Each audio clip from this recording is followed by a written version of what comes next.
Good morning, YouTube, and welcome back. Welcome back to you too, Abby. How's your morning been so far? Pretty good? Look at this. Someone stole my tomato plants. Just kidding. No one stole the tomato plants. Unfortunately, I had to unplant my tomato plants. It's the first time I have ever done that because they keep dropping the forecast for Saturday. We're now down to 28, which is going to be a record low here.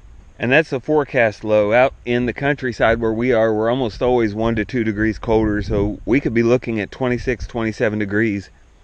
That's unprecedented for May in Southwest Ohio. There was no way I could protect these plants from that.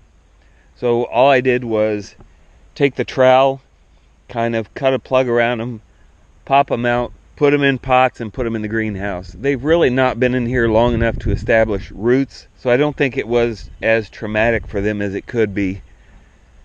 Let's go look at them real quick. So here they are. They're a little worse for wear. I mean, I'm not going to say it was easy to dig them back up out of the ground. It was not easy. I had to cut the string. I had to remove the basket.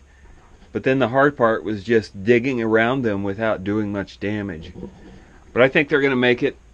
As I said before, if you look at the tops, that's a healthy tomato plant.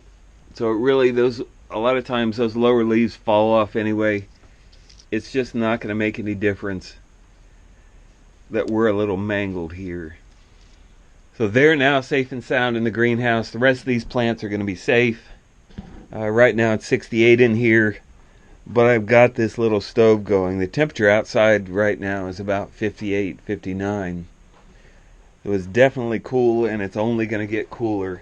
Again, as long as I've been gardening, I have never had to unplant plants.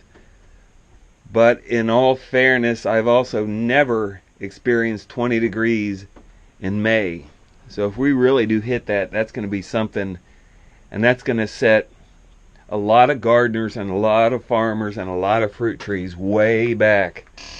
That is not, it's just in a lot of ways that's not good.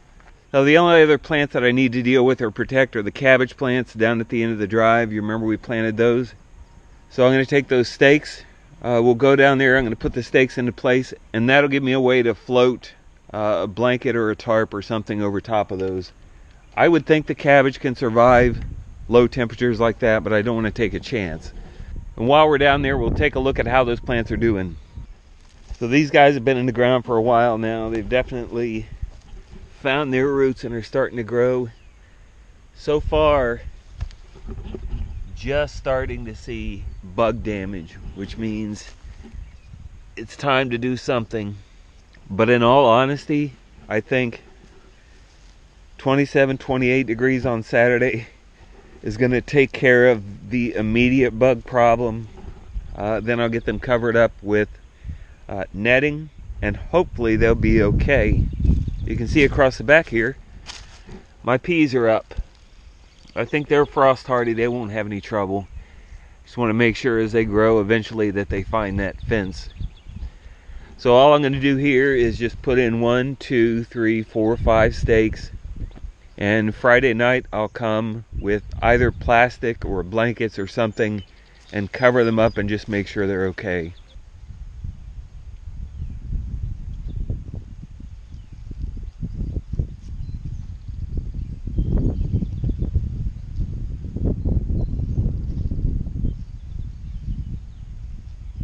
Alright, it's getting windy, so I'm going to cut this short. Thanks for watching.